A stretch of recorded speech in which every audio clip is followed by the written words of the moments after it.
Relax, breathe in, breathe out. They're the words of my man Ed Kratz over at Sports Illustrated, talking Eagles free agency, which we're going to continue that conversation today. Calvin Ridley published an article in the Players Tribune, some really deep stuff here, and I really do want to address the article and talk about it a little bit. Plus, a fun topic today to kind of lighten the mood after the serious conversation we're going to have with Calvin Ridley. Dream sports activities that you would like to do. We got all that more. Who knows what else will pop up in the conversation? Trending in the AM. It starts in 30 seconds. Holding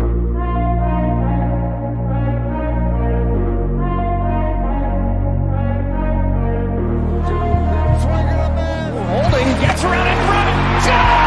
Joel Embiid and Philadelphia has it.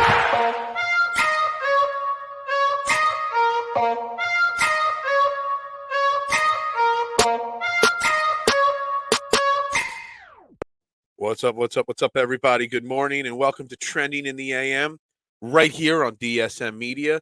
We're live, as always, Facebook, Twitter, Twitch, YouTube. You know the drill. Like, share, retweet, follow on all social media platforms. Do me that favor. Head over to the DSM Media YouTube page, hit the like and the subscribe button there.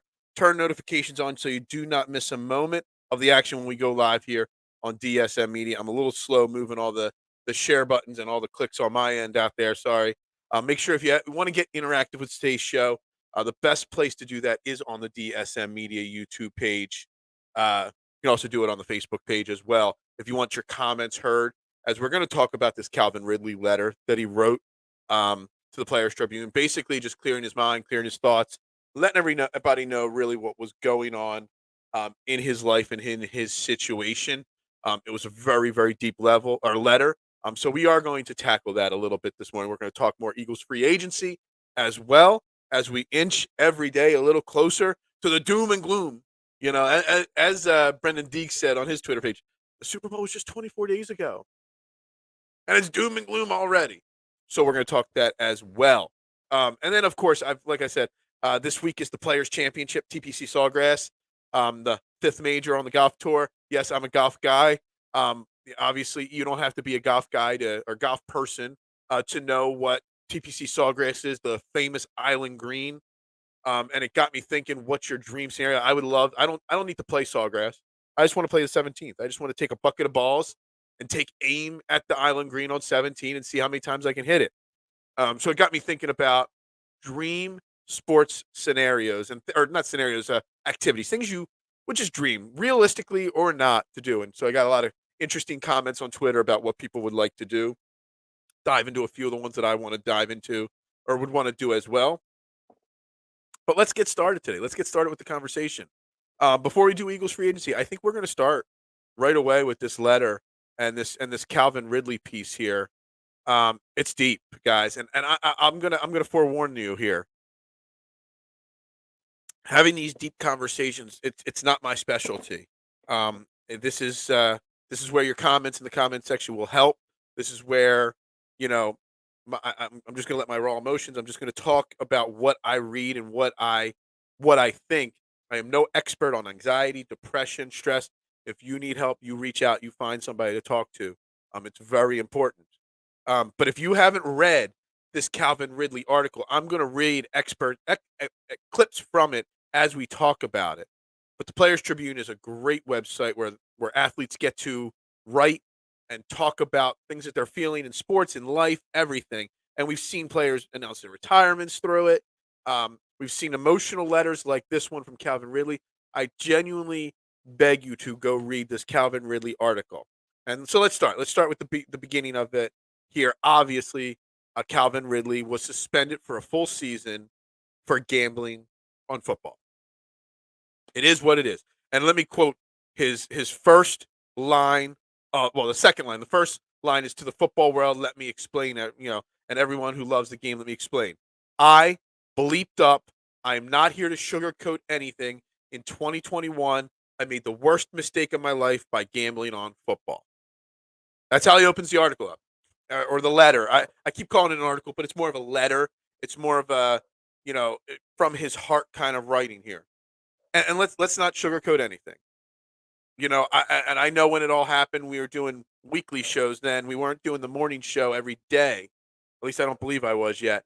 Um, I don't even know. I think I've been doing this 18 months. I don't even know. And maybe I was doing it, the morning show at that point. Anyway, he gambled on football. That's rule 101. When you're a professional athlete, you do not bet on your sport. Actually, I don't even know if you're allowed to bet on other sports when you're a professional athlete. And you are taught that and told that right from the get-go. No gambling. That's just the way it is on your sport. I mean, you can go casino and drop $1 million on the craps table if you want. That's fine. But you cannot bet football when you're a football player.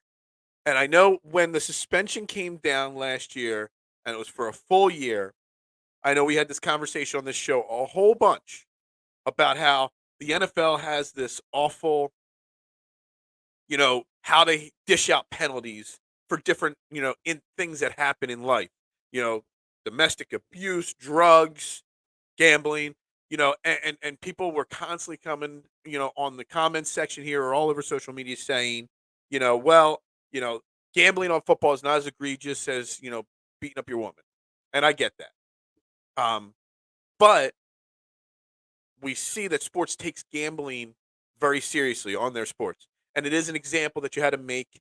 And while I disagreed with the level of the suspension compared to some of the other things that were going on in sports, that I get and I agree with.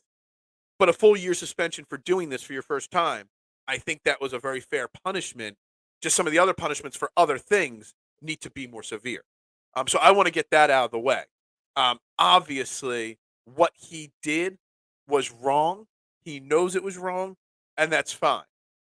But let's get into the letter that he wrote and why he did it, okay? And what caused Calvin Ridley to go down this path and, and make that big mistake.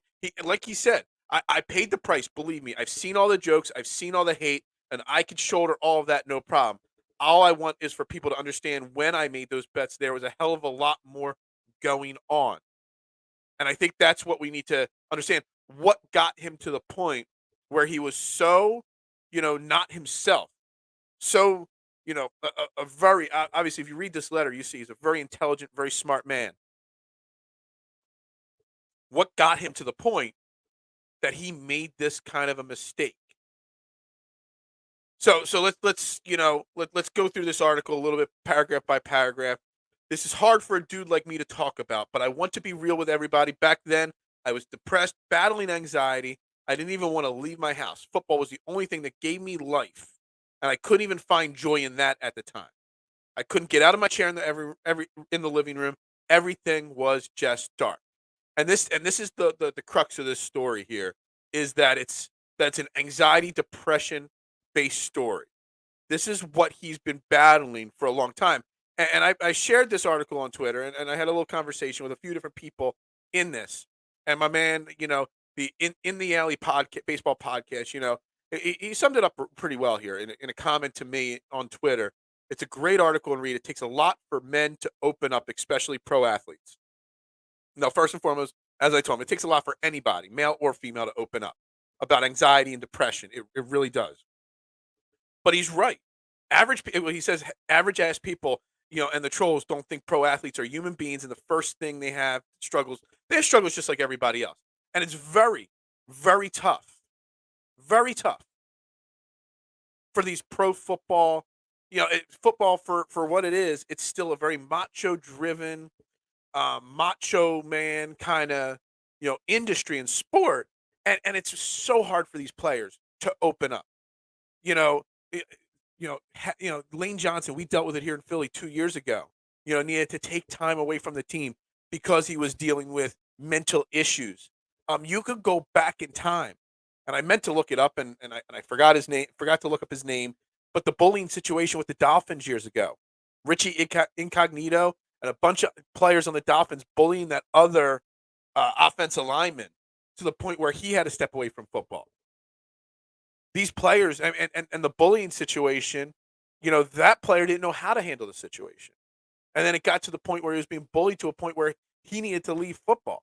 Because, again, he's a macho offensive lineman. Linemen can't can't be bullied, right? Some people would say that. There was one sports guy on radio here in Philadelphia when he was talking about this situation, made fun of the guy that was being bullied because you're a 330-pound offensive lineman. Just stand up for yourself and smack the other guy in the face. Well, that's not what happens when you're being bullied. When you have anxiety and depression, you're not thinking about punching the other guy across from you.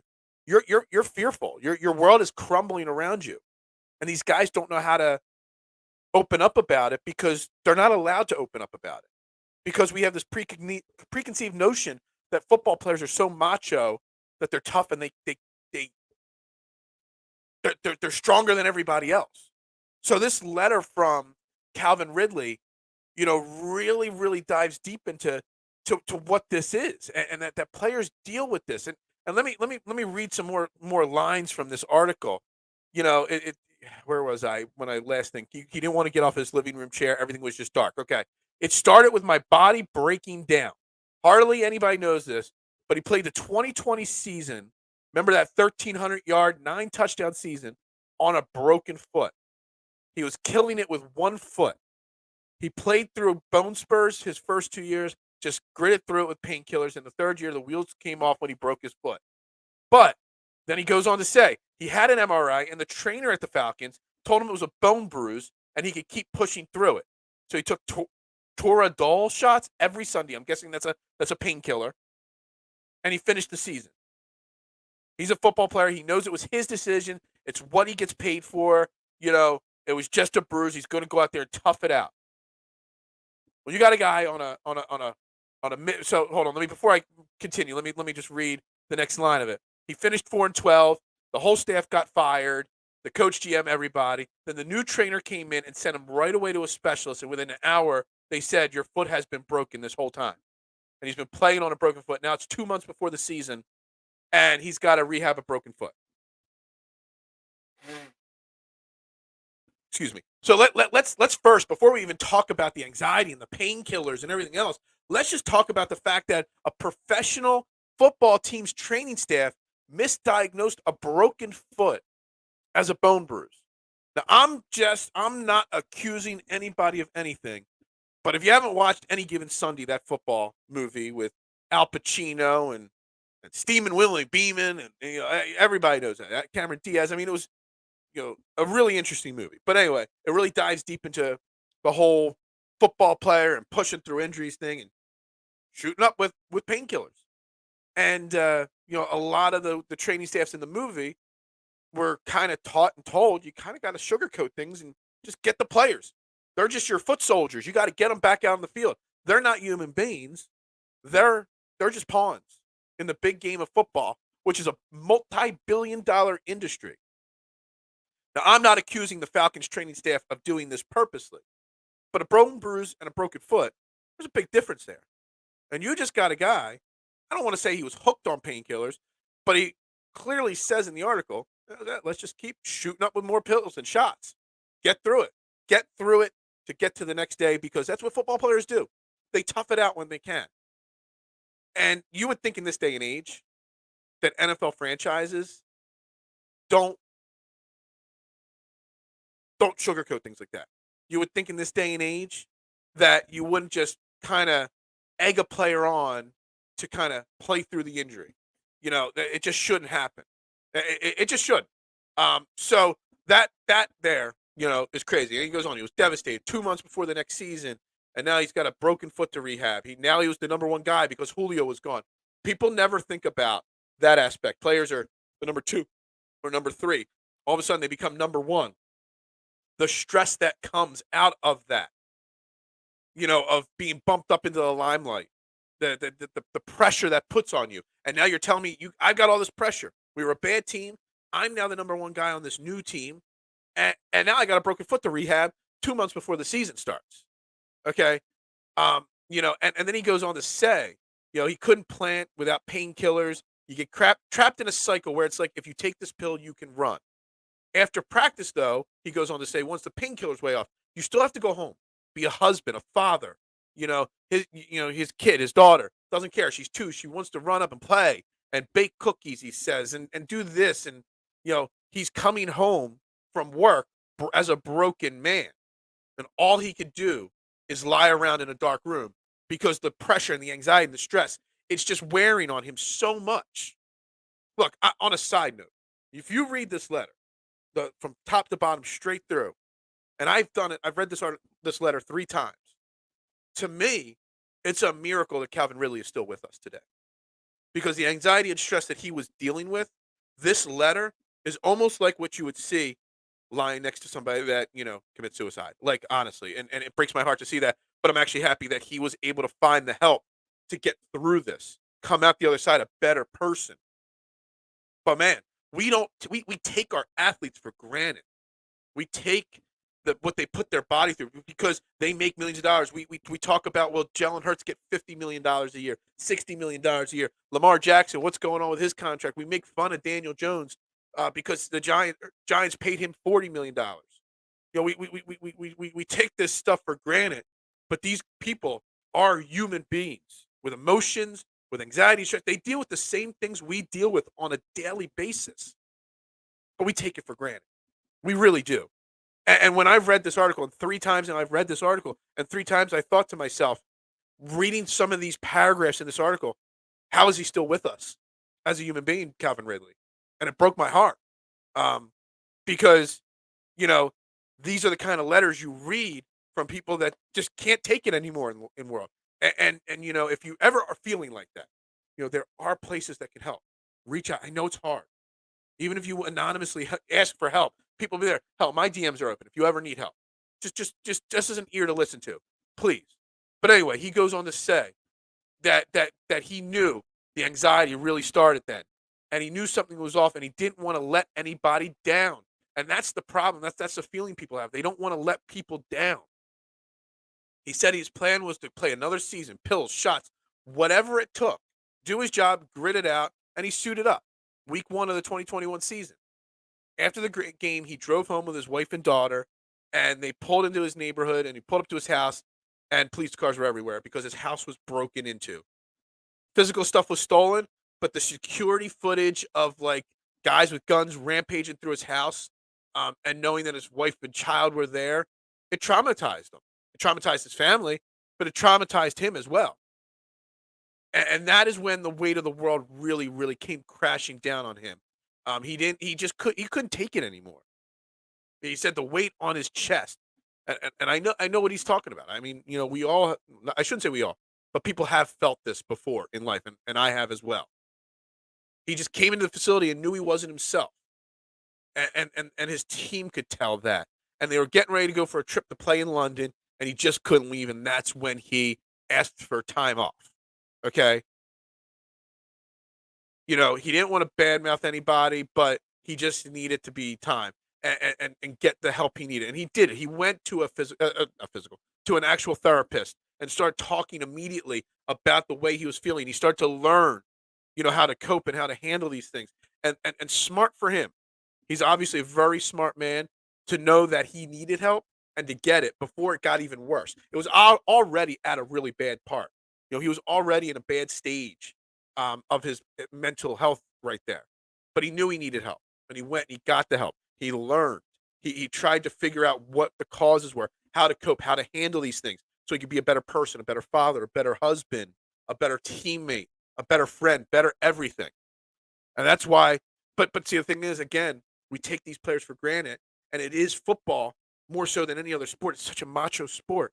It's so hard for these guys to come out and express their feelings because then, the trolls and the assholes on social media say, well, they're just not tough enough. I'll go back to the Richie Incognito bullying. Again, why can't Taylor, I think his name was, bullying that other offensive lineman. I called Mike Missinelli's show because he was bashing this guy for getting bullied. And he was bashing this guy because he's a 300-pound offensive lineman, and tough guys like that can't get bullied. I called and I tried to tell Mike Missinelli, that's wrong. It doesn't matter how big or small you are. If you're being bullied, you're being bullied. I was bullied. People that watch this show regularly know and have seen me and known me since I was growing up and how I was. I still deal with it, the scars from being bullied. I mean, I was at a point in my life when I was younger, I would cry myself to sleep every single night. Didn't want to go to school ever. When I was in elementary school, middle school, beginning of high school, before I learned how to cope and stand up for myself. I'm still scarred from it.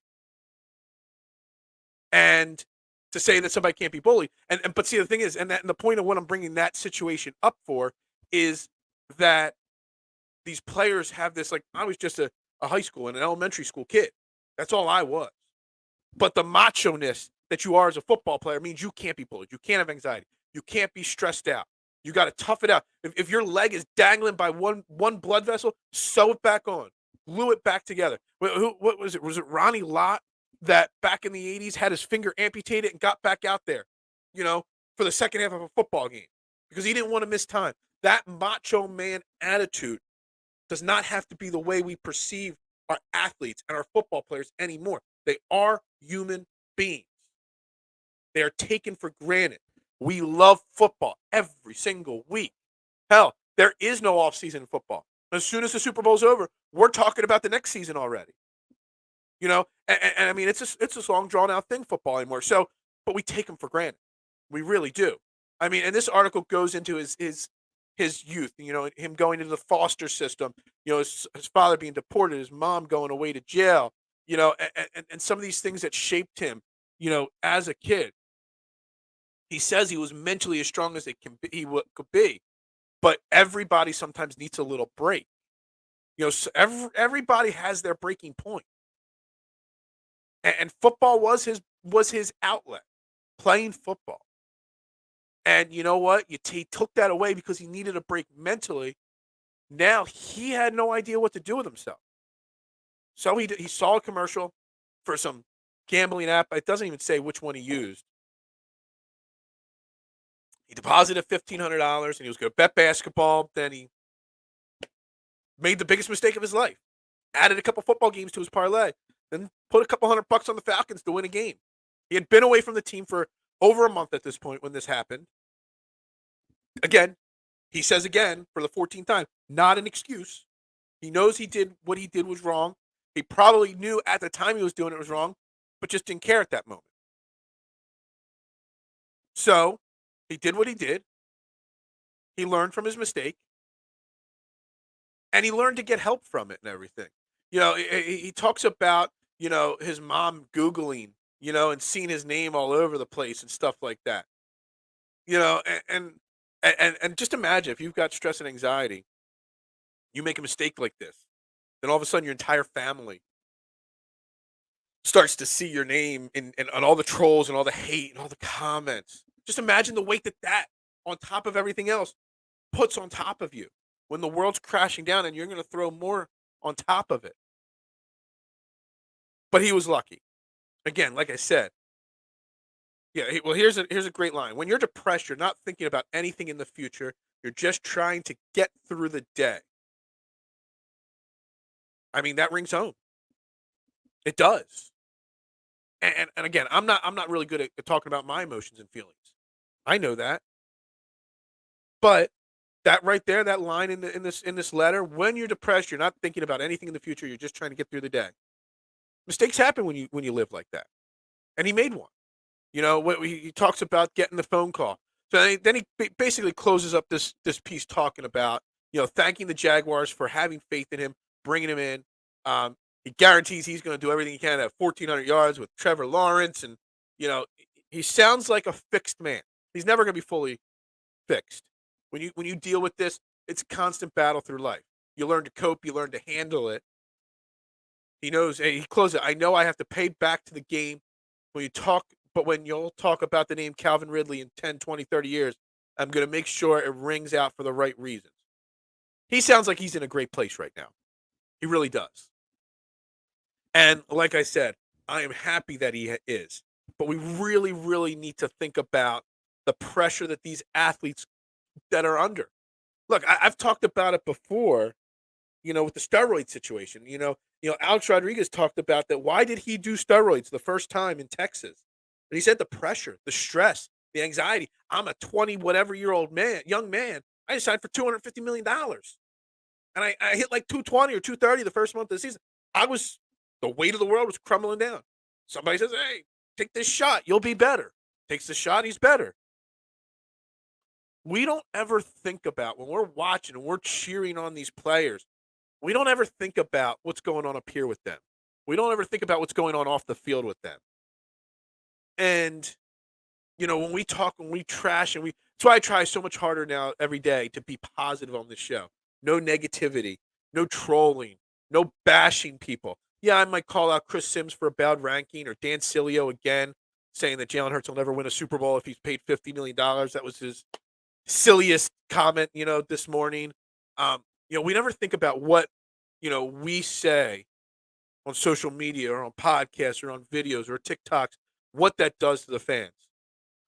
What's up, my man Mitch? We're really diving deep into this Calvin Ridley article here for the last 20 minutes here, and what it feels to be an athlete. I mean, when we bash these people, when we call them out, dude, they could say they ignore social media, but they hear it, they see it, their families hear it, their families see it, their friends see it, everybody sees it. Any athlete that says that they, don't look or listen, back in the day when I was a kid, it was, do the athletes listen to WIP on the radio on the way into work or into the stadium? They hear it. They see it in the newspapers back then. Now it's the social media age. Oh, the Son Reddick tweet. We'll get to that. We're going to talk Eagles in a minute here. We'll get to that for sure. But we just don't think about our athletes. We think of them as entertainment. This is not, a movie. This is real life. And what Calvin Ridley went through, emotionally and anxiety wise, I give him so much credit for writing that letter. And again, like I said, I'm just happy that he's still here with us. As an Eagles fan, we're all going to be Jaguars fans because of Doug Peterson there and what he did this year, turning that franchise around so quickly. That franchise has a lot of positivity going forward. I've become a Calvin Ridley fan even more than before after reading him just basically putting it all out on the table the way he did. But again, I'm just glad he's here because when you read that article or letter over and over again, it's like I'm not trying to be insensitive with this wording here. I'm trying so hard to be as smart as I can with my choices of words here. But it reads like at parts of it like a suicide letter. It really does. And I've known a few people that have done that, and I've been in that situation a few times. Not super close people, but people that were in my world, and it's tough. It's frustrating, and it's sad, and that's what I was getting. So the point that he was able to get the help, get himself fixed, and come out the other side. I bet you, and I'm not guaranteeing this, but I bet you his therapist said writing this letter would help. Getting it off your chest does help in some form. Showing yourself, showing your inner self to the world helps give you a release, helps you, feel better about yourself. So I wanted to spend some time talking about this. And again, like I said, if you need help, there are so many options out there. And I'm an awful host. I'm gonna Google search it right now. If you need help, anything in life ever, there is places that you can get help. I'm trying to find the number. There is a suicide prevention number. There is a number where you can call to get help. And obviously, I'm an awful person for not thinking that ahead of time. But there's always someone out there that wants to listen. Again, my DMs. I get so much spam DM and crapped on in my DMs, but my DMs will always stay open. Always. If anybody ever just wants to talk, I have random people just say hello. Hey, if you need somebody just to even just talk, just to get you through a night, always open. 110%. Now, I might fall asleep and miss some of them, but I'm going to do my best to respond to you. But this Calvin Ridley situation, I think it's great. I think it's great that the NFL didn't drag out his reinstatement. He's back. You can guarantee he's going to put everything he can into being a better football player next year, but also into being a better person, a better representative of the league. So I'm going to try to break from this story here and try to get off of this and try to get back to the Eagles and other conversations But I strongly recommend, if you haven't read, it's in the Players Tribune, Calvin Ridley, his letter to the people, what happened, why it happened. I recommend reading it. And I recommend reading it 2 or 3 times so you can fully digest everything that he went through. I think it's very important that everybody reads it, and it helps you get a better understanding that these athletes, they are human beings. They are. And we take it for granted. I do want to close this part off. I want to go through this tweet that I had put out about it. I want to just read some more of the comments that were in it first. You know, we let's see. Yeah, maybe not much there. We are all so uneducated as human beings on what anxiety and stress and depression and how it affects people and these athletes. Yeah, I mean, well, it doesn't even matter whether I was a Calvin Ridley guy. It just takes a lot for a human being, Mark, to expose their heart and soul the way he did in that letter. Um, and again, like I said, we take them for granted and what they're going through. What he did was wrong. He knows it. I know it. You know it, Mark. Gambling on sports. There's a reason why Pete Rose is banned from baseball for life. The greatest hitter, possibly of all time, the all-times leading hitter in baseball, banned from life. Will never be in the Hall of Fame, whether you agree with that or not. He gambled on the sport, and he's paying the price. You know, I know, everyone knows gambling is wrong. But it doesn't mean you can't be sorry. It doesn't mean that making that mistake, there can't be a reason behind it. And we take these players for granted on a daily basis. I mean, trying to just think about what the Eagles and players in the Phillies and the Sixers and what they go through. And, you know, I read it, I forget who it was. It was Jason Kelsey, I think it was, went into a restaurant after the Super Bowl with his wife, his kids, and his newborn. He got a standing applause when he walked into the restaurant. And everybody, the article went on about how he was left alone for his whole meal. When you're a superstar athlete, and Calvin Ridley in Atlanta was a superstar athlete, I'm sure wherever he would go in Atlanta, everybody would know him. Everyone would an autograph. Everyone would a picture. They can't be human beings because they're in the limelight. They're athletes. And you know what? When you sign up to play, you know you're getting $25 million a year, whatever his salary was. You're going to be in the limelight. But we don't ever think about what's going on the inside, that they might need a break. They just might need a moment of peace. So sometimes, before you go up to an athlete and heckle them, or before you go up to an athlete and beg for an autograph or a picture, just think about, what are they doing? You know, right now, like, are they with their family? Are they with their kids? Just let them be. Let them breathe a little bit. Just that little bit of space. They have a bad game. We can discuss it, but we don't have to troll them for it. We don't have to call them names. We don't have to call them this or that. Realize that athletes are humans too. That's what we need to do. And that's how I think I end this conversation here. Just realize these athletes are human beings. Yes, they play a game for a living. They make money that we cannot comprehend in a league that makes so much money that we can't comprehend. But it doesn't mean the people playing the game aren't humans. It doesn't mean the people playing the games don't have emotions and problems and the same day-to-day problems that we deal with on a daily basis. It doesn't. So, you know, I just want to end it with that. I'm going to take a deep breath. You know, I did my best to try to have this conversation in a way solo. It would have been helpful to have somebody else with me to have this conversation. We probably would have had the conversation a little bit longer. But, you know, it's a conversation that had to be had. So we're going to end that conversation. I try to do it. Look, I'm not a guy that opens up. I've got things that go on in this. I just there's so many marbles rolling around up here, but you know, it's not easy for us to talk about. So I tried my best there. I hope you guys all enjoyed that conversation.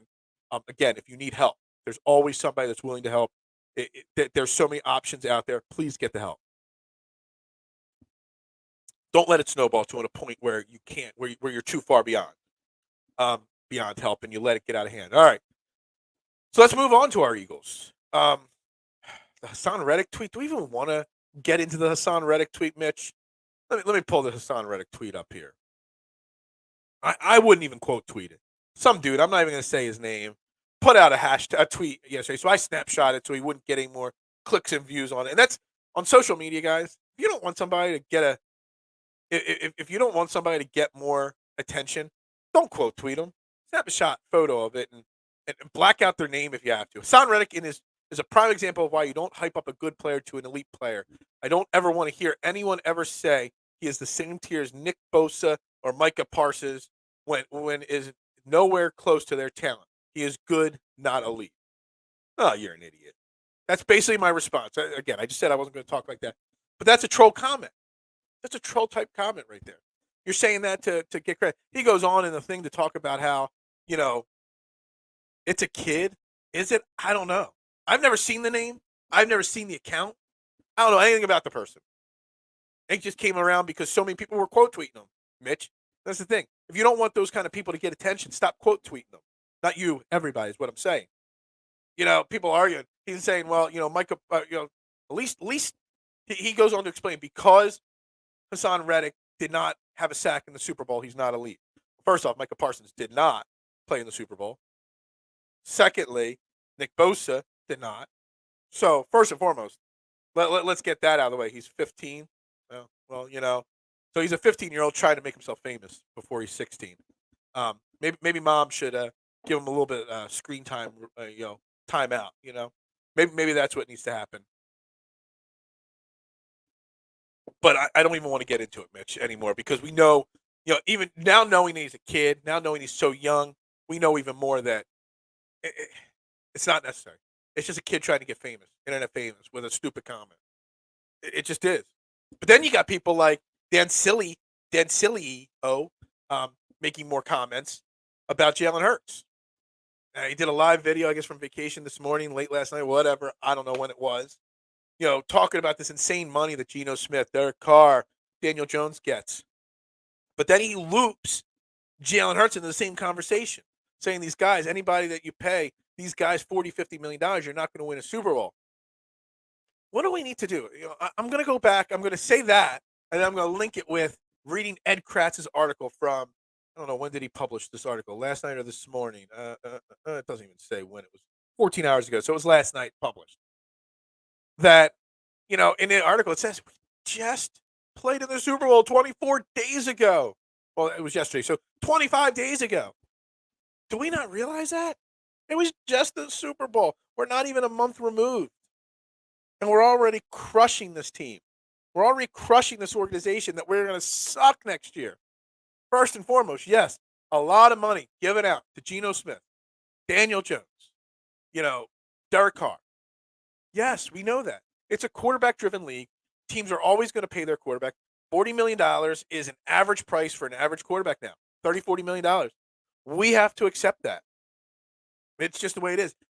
Jalen Hurts is going to get $50 to $60 million a year. And he deserves it. And he's earned it. Doesn't mean this team's going to suck. Doesn't mean this team's not going to win a Super Bowl. Doesn't mean they are going to win a Super Bowl. It also means they're not. It doesn't guarantee one way or the other. But you can't tell me that if Daniel Jones gets $40 million, that Jalen Hurts isn't worth $60. And Jalen Hurts just played in a Super Bowl in his second year as a starter. Yes, the team came up short. He didn't. He had one of the best Super Bowl performances of all time for a quarterback. You're going to tell me that he's never going to win a Super Bowl? That's just Dan Silio being silly because that's who he is. And I'm so over that. I don't follow him. I don't have him blocked per se, and I haven't muted his name because it provides good content for me to talk about on this show when he says his dumbass shit. But people should. There's a conversation that I got a text message from Dave M. He writes for a bunch of websites. That the Flyers fans are organizing a rally to get Comcast to sell the Flyers. And I think there's going to be a rally and a petition, this weekend. I think on Saturday somewhere. I didn't even click on it because, honestly, whatever. The Flyers, whatever. But it got me thinking, about that whole thought process. Let's rally to force a company to sell a team. Well, you know how you get a team to make changes or to sell? You don't rally and hold a rally, and chant Flyers. That just brings more attention to the Flyers. You stop going to the games. And finally, after all these years, people are stopping. They're going less and less.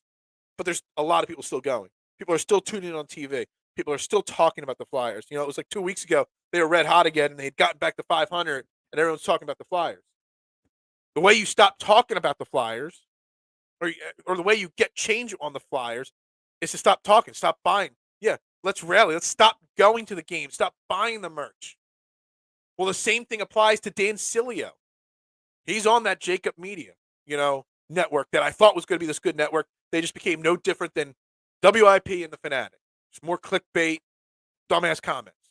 Pay all these big name people to make stupid things, and people keep tuning in. Just like people keep tuning into WIP when there's great. Look, you don't like my show? That's fine. You don't want to listen to my content? That's fine.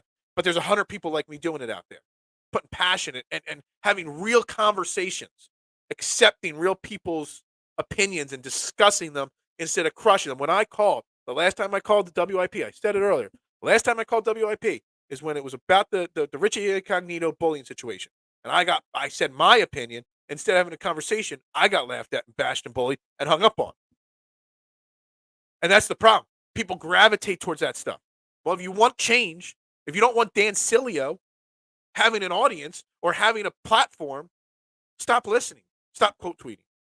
If you don't want the Flyers to continue on this downward path, instead of rallying around a bunch of other fans and drinking and partying down on wherever it's going to be, stop buying the merchandise. Stop tuning in. Stop going to the games. Make a statement. No Flyers fan. Nobody. Nobody show up to their next game. Literally, 0 people walk into the next game. Let me tell you something. Comcast will hear your voice if that happens. If nobody goes to the next game and nobody turns on the TV, people will notice. But as long as you continue to engage, change doesn't happen. Dan Sileo is going to continue to have a voice and a platform. If he keeps saying stupid shit and people keep sharing it out, it's more clicks. It is what it is. But back to the Eagles team.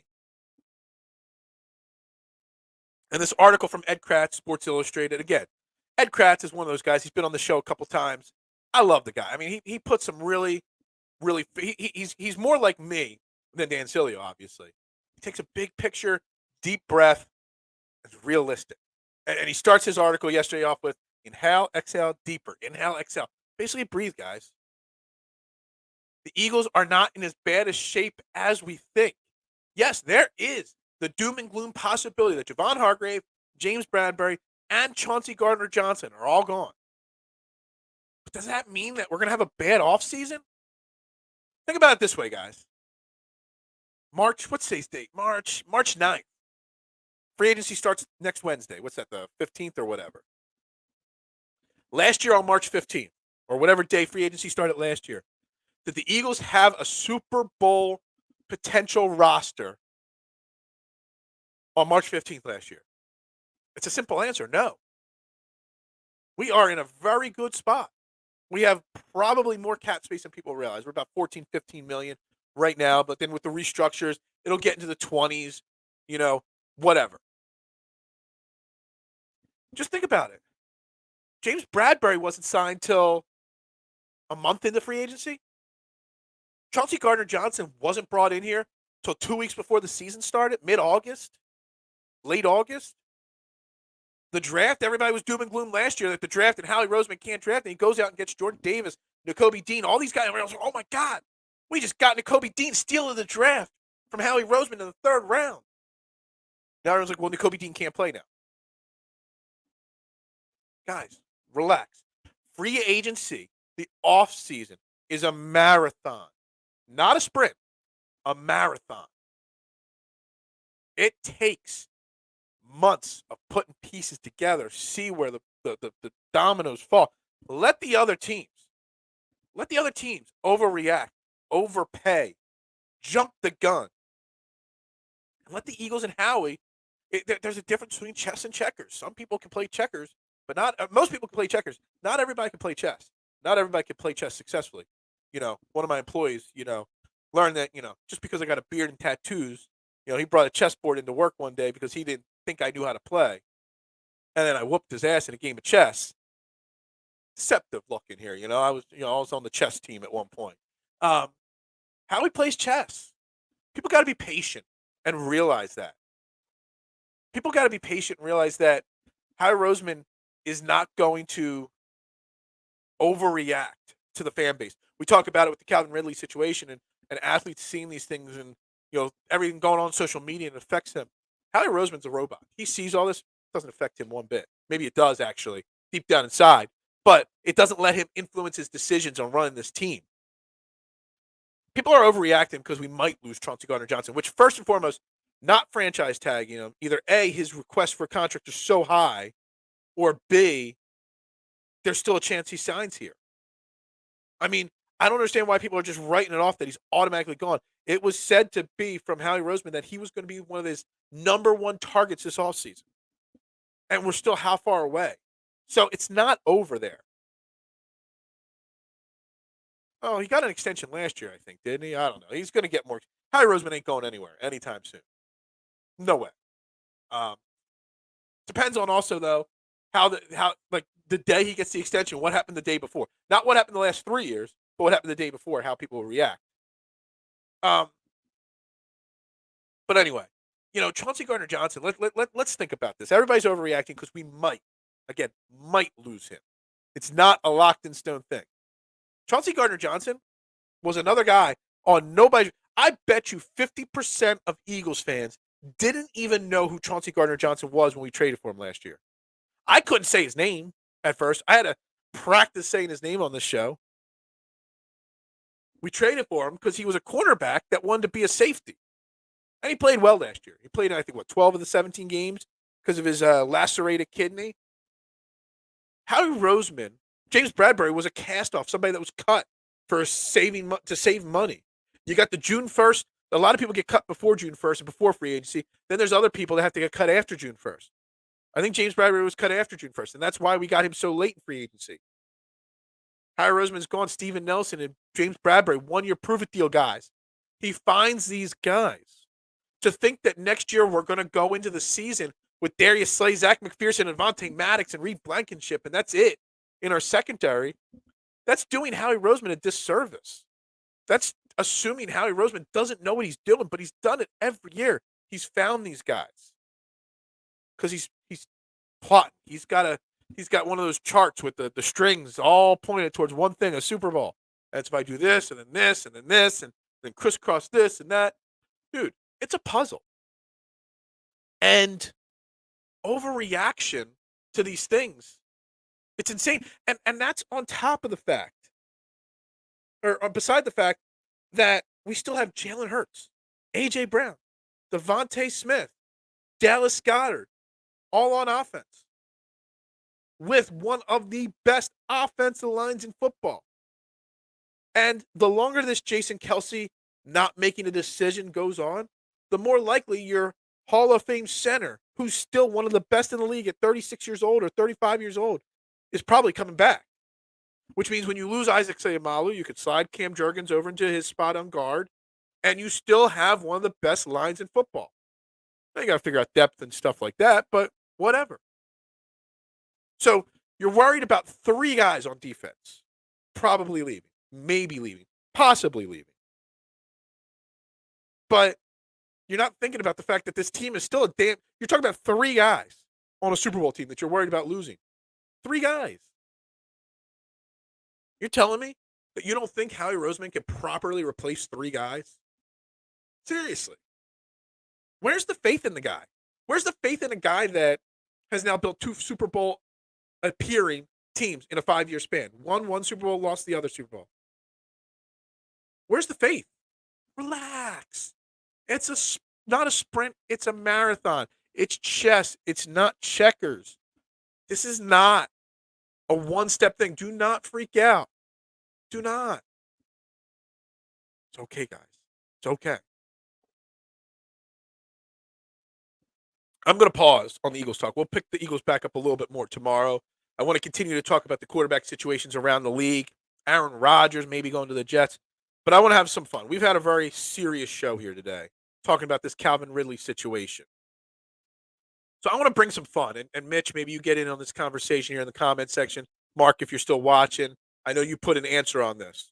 So today starts the Players Championship on the PGA Tour. The TPC Sawgrass a legendary tournament at one point considered the 5th major of golf.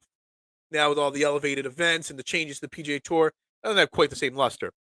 But even if you're not a golf fan, you know what the 17th Island Green at Sawgrass is. It's a legendary golf hole, island, wind swirling, golf balls in the water all the time. It's a legend in golf. It's a legendary, thing in all of sports. So it got me thinking. About what is your dream sports activity? Is it playing 17 at Sawgrass? Having a catch with a certain player, running routes for a certain quarterback, or throwing to somebody running routes? Is your dream throwing to Jerry Rice in practice? Anything, any dream sport scenario that you would like to enact, whether it's realistic or not. Like I was thinking, unrealistic would be obviously, playing catch with your dad at the Field of Dreams. My father passed away when I was 18 years old. What guy like in that situation wouldn't want to be in that situation on the Field of Dreams? Your dad comes out from the cornfields and you have a game of catch with him after not, having him gone for so long. What is your dream sports activity? And I think there's a lot of really awesome ones. And I'm going to go through some of them here because I got a lot of great comments from a lot of people. And if you've got a dream sports activity, put it in the comment section. I would love to hear it. And if you're watching this on replay, head over to my Twitter page at Bearded Knowledge and add yours to the ideas. So let's go through some. So my man, Brett, I love Brett. Brett took me to a Phillies game because he had some extra tickets last year. His dream scenario, it's not an actual sport part of it, but it's to be in the press box for a Phillies game. And I misunderstood. I thought he meant I agreed it would be cool. I thought it'd be cooler to be in the media box and calling a game. Just call it 9 innings with Crucker or LA. That would be a pretty awesome thing. My man Michael Armstrong saying owning a horse running in the Kentucky Derby. That's pretty cool. I never really thought about horse racing in this scenario. And I actually had 2 people comment, the horse racing part of it. I never really got into the horse racing thing. Yeah, I watched the Kentucky Derby for 2 minutes or whatever it is. But I don't really know anything about it. I don't even place any bets on it. But I thought that was a pretty cool thing that's what somebody wanted. Playing the World Series of Poker main event. Somebody said that's a terrible idea because he's done it twice and it's fun the first time, but the second time it sucks. Well, that just means he cashed in the first time and did the second time. I will play in the World Series of Poker main event one day. That is on my dream bucket list. I will get there someday. Somebody wants to back me. That would be fantastic. That would get me to my dream a little quicker. But okay, my man Dave Fry, he's saying not 17 at TPC Sawgrass, but hitting a hole in one, or at least playing the 12th hole at Augusta. Over water. So many people have won and lost the Masters on the 12th hole. He would settle for just playing around at Augusta. And my man Jason, who hosts sometimes with me Fairway to Heaven, I asked him privately on Twitter or text messages, what would he want to do? And he actually said play around in Augusta instead of Sawgrass as well. And I said I'd rather play St. Andrews instead of Augusta. That would be more dream bucket list for me. But I thought, golf-wise, that they're all great. My man Mark, of course, his dream, hostile takeover of one of the Philly sports teams after hitting the Powerball. And, of course, then I respond with, we'll make it the Flyers. And, So, and then his next one was actually really interesting. This is a fun dream. See, these are the kind of fun conversations because you get to learn about people. His dream sports, thing, and I know he's heavily involved in his township with their Little League, is taking a Little League team and coaching them to the Little League World Series Championship. That's what you love to hear. That is an awesome dream. I would just like to go to the Little League World Series. That would be a dream scenario as well. Mike Giletto, great one here as well. And he's what happened there? Nope. Why can't his profile pop up? Fired Up Sports. Love Mike Giletto. Great stuff. They do great work over there. His dream would be to be able to score a game-winning goal in overtime, a Game 7 of the Stanley Cup. Obviously, he's a Flyers fan. Obviously, he's a hockey guy. That's a fantastic idea. Game 7 of the playoffs period of hockey is amazing. I would take, though, I responded with, I would prefer, instead of scoring the game-winning goal in a hockey Game 7 Stanley Cup, I'd rather be on the mound, Game 7 of the World Series, bottom of the ninth, bases loaded, 2 outs, and strike out to win the World Series. Brad Lidge, Tug McGraw style, have my teammates pile up on me, blow out my knee like Brad Lidge did doing it. But I would take that over it. My man Bucci, don't call him Italian, Joe Bucci, the Booch saying his dream scenario would be the one to take over for Merrill Reese when Merrill Reese eventually retires. And I said, that would be tough for you, Joe, because everybody hates when an announcing legend retires, and the person that follows up is always destined for failure, or at least in the eyes of the fans. Kate Scott, everybody hates Kate Scott, because she took over for a legend. Everybody hates Tom McCarthy because he took over for a legend.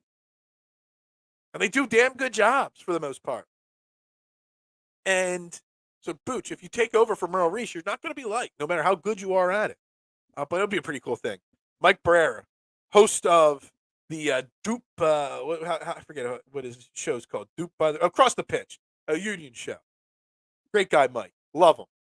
His dream scenario would just be on a basketball court, just a shoot around. Not even playing a game, just a shoot around with Allen Iverson. And that's a great one. My scenario that would take one step up on that isn't realistic, isn't possible. I would prefer to have a shoot around with Kobe Bryant than Allen Iverson. But out of people alive, Allen Iverson would probably be number one. It's an awesome idea. It would be really cool to have a shoot around with Allen Iverson for sure. I thought he had another one tacked in there, but no. Another one. Hitting a home run, Carter. Hitting a home run at Citizen Bank Park. I mean, who wouldn't want to hit a home run at Citizen Bank Park and see the bell swinging back and forth? I mean, it's got to be. It's got to be up there.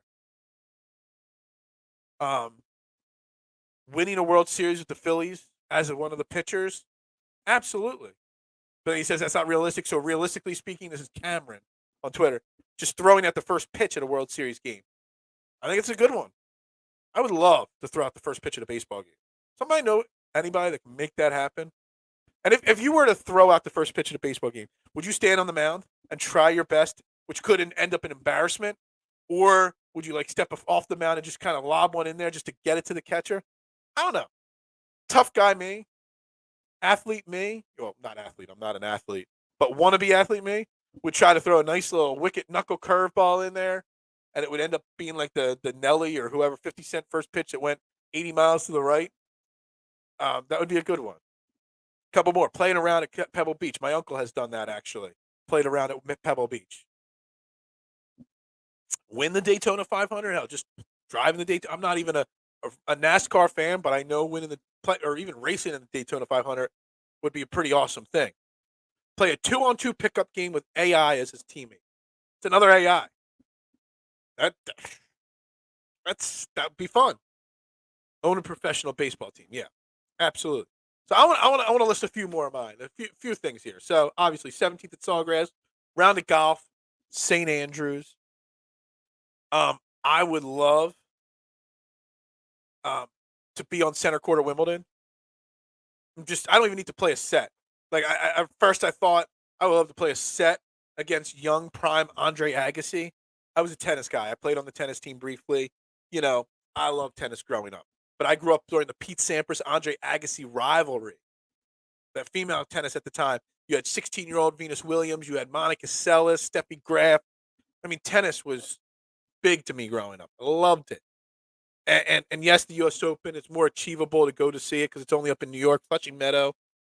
But Wimbledon, man, just to be there center court, even just to watch it, be a ball boy at center court, just to soak in the grass, just to feel the grass there at Wimbledon.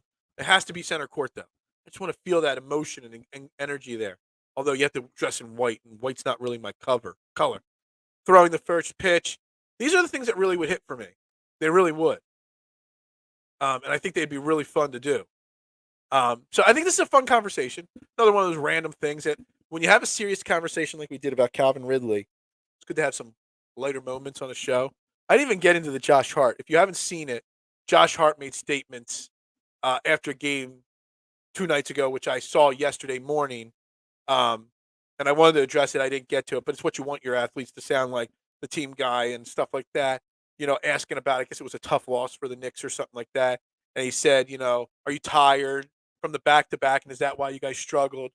And he said, look, there's people working 12 hours a day for whatever money. We're playing a game. There's no excuses for us. We got to put things in perspective and all. And they were really interesting comments and fair comments and things you like to see. And I just wanted to talk about Josh Hart a little bit and how much I love Josh Hart as a basketball player, Villanova kid. We just didn't have time for it today. So maybe we'll bring that up tomorrow on the show. But we're going to wrap up Trending the AM right there. Thank you all for tuning in. Make sure you like, subscribe, follow on all social media platforms. Turn those notifications on so you don't miss a minute of the action here. I've got to get to work, unfortunately. I am your host, Phil Stiefel. Thank you for tuning in again. Subscribe to the DSM Media YouTube page. Everybody have a great day. Oh, by the way, just call me Phil Steele. Phil Steele. I had somebody call me that. They thought my last name was Steele, not Stiefel. So my new name is just Phil Steele. Everybody have a great day. We'll talk to you tomorrow. Go Birds. Just be. I'm not even going to say go Birds to end the show. Say be nice to people. Be nice to people. We don't need Calvin Ridley situations happening. You don't know what people are going through. Be nice to people. Everybody have a great day.